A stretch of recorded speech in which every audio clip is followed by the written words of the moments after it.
Est-ce que vous avez l'impression que tout le monde autour de vous est à l'aise financièrement, sauf vous ?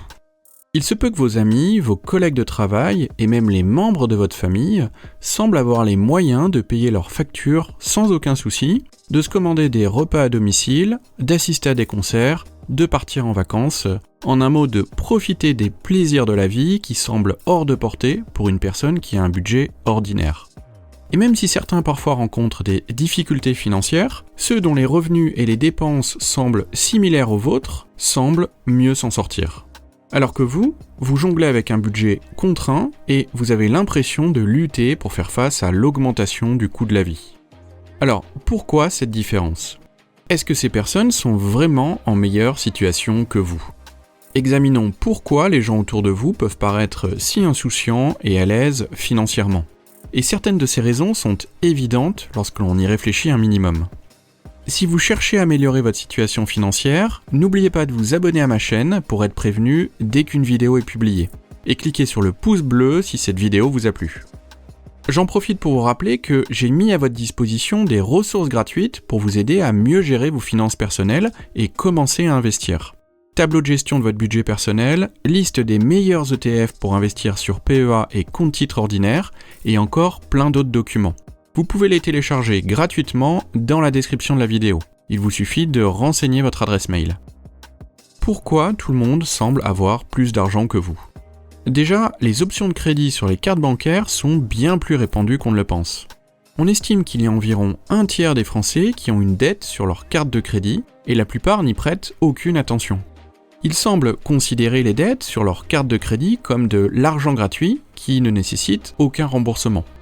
La réalité est malheureusement très différente, car avec des taux d'intérêt qui peuvent être compris entre 20 et 30%, cela signifie qu'il faudra de nombreuses années pour rembourser intégralement le solde. Et que se passe-t-il lorsque les remboursements deviennent trop lourds à supporter et que les intérêts mensuels pèsent sur votre budget ? C'est le début des ennuis financiers. Contrairement à ce que l'on pourrait croire en les observant de l'extérieur, ce n'est pas parce que certaines personnes ont un train de vie élevé qu'elles s'en sortent bien financièrement. Il se peut que vos collègues de travail semblent avoir une situation financière bien plus confortable que la vôtre et qu'ils semblent peu se soucier de l'argent. Mais avez-vous déjà pensé à comment ils passent leur temps en dehors du travail ? Est-ce qu'ils font la fête ? Est-ce qu'ils voyagent et font du shopping comme s'ils étaient dans une situation financière très enviable ? Comment peuvent-ils se le permettre avec un salaire similaire au vôtre ? Eh bien, ne supposez pas que leur seule source de revenus soit leur salaire de leur travail principal de 9h à 18h. Une étude publique a révélé qu'un pourcentage important de Français ont une activité secondaire qui leur apporte un complément de revenus tous les mois. Et seule une fraction de ces personnes en a réellement besoin pour couvrir leurs dépenses quotidiennes. Il est donc possible que vos collègues, plutôt que de simplement faire la fête, rentrent du travail pour se lancer dans une autre forme de travail. Il est couramment admis que chacun fait des sacrifices dans sa vie pour maintenir son niveau de vie et financer des activités qui plaisent réellement. Pensez à quelqu'un de votre entourage qui voyage fréquemment avec un budget apparemment illimité. Il est probable qu'il consacre la plupart de ses finances au voyage, peut-être en économisant sur d'autres dépenses comme les vêtements par exemple. De même, quelqu'un avec une garde-robe luxueuse peut choisir de ne pas voyager du tout. Ou une personne ayant investi dans une belle maison est peut-être juste financièrement tous les mois et possède donc des ressources limitées pour d'autres activités. Il est crucial de reconnaître que la plupart des gens font des compromis, même s'ils ne sont pas visibles de l'extérieur. Ils peuvent sembler à l'aise financièrement, mais cela ne signifie pas qu'ils le sont réellement. Et d'ailleurs, ce que vous voyez d'eux-mêmes, c'est peut-être seulement ce qu'ils veulent vous laisser voir. Beaucoup de gens maintiennent un niveau de dépenses élevé pour faire croire qu'ils réussissent. Mais ce que vous ne voyez pas, ce sont leurs difficultés financières, leurs dettes et leurs problèmes personnels. Sur les réseaux sociaux, les gens ont tendance à ne partager que les moments forts de leur vie, donnant une image déformée de la réalité. Les vacances, les nouvelles voitures et les moments fabuleux ne racontent pas toute l'histoire. Même si vos collègues semblent heureux et n'avoir aucun souci, cela ne reflète pas nécessairement leur réalité. Peu de gens choisissent de partager leurs difficultés sur les réseaux sociaux ou devant leurs collègues. Ils préfèrent garder ces aspects de leur vie privée. Ainsi, vous ne voyez souvent que les côtés positifs de leur vie. Mais ne vous y trompez pas, leur existence n'est pas forcément aussi glamour qu'elle en a l'air. Les personnes qui semblent être aisées financièrement, avec des objets de luxe et une apparence d'insouciance, peuvent en fait faire face à des difficultés soigneusement cachées sous le tapis. Car l'apparence de richesse dissimule souvent des problèmes financiers. Ce phénomène ne se limite pas à un certain niveau de revenu. Même ceux qui semblent mener un grand train de vie peuvent en réalité vivre d'un salaire à l'autre. Un style de vie extravagant a de fortes chances de ne pas être tenable sur la durée, car les personnes qui vivent au-dessus de leurs moyens peuvent dépenser la totalité, ou du moins la majeure partie de leurs revenus, pour rembourser des dettes et maintenir une image de prospérité, au lieu d'épargner et d'investir pour leur avenir financier. Donc, ne supposez pas que l'apparence de richesse équivaut automatiquement à de la richesse réelle. Elle peut être maintenue au détriment de la stabilité financière. Il est important d'admettre que chacun d'entre nous débute sa vie dans des circonstances particulières qui sont uniques. Certains ont bénéficié du soutien financier de leurs parents pour leurs études, tandis que d'autres ont dû faire preuve de frugalité pour les financer. Certains ont choisi des carrières moins prestigieuses mais économiquement viables, tandis que d'autres ont pris des risques en entreprenant.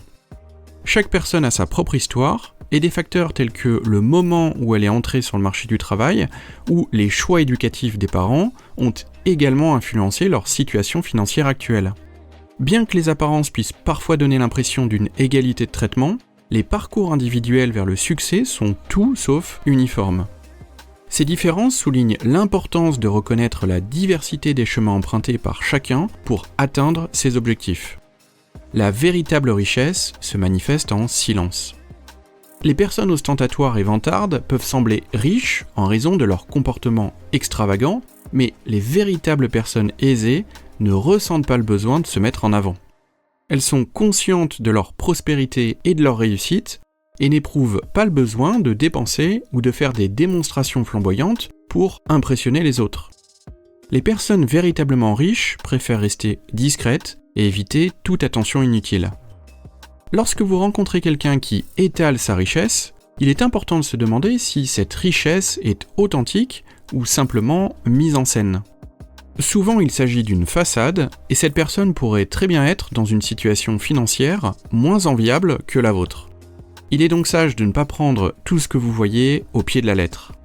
Concentrez-vous sur ce que vous pouvez contrôler et faites les meilleurs choix possibles dans les limites de vos moyens.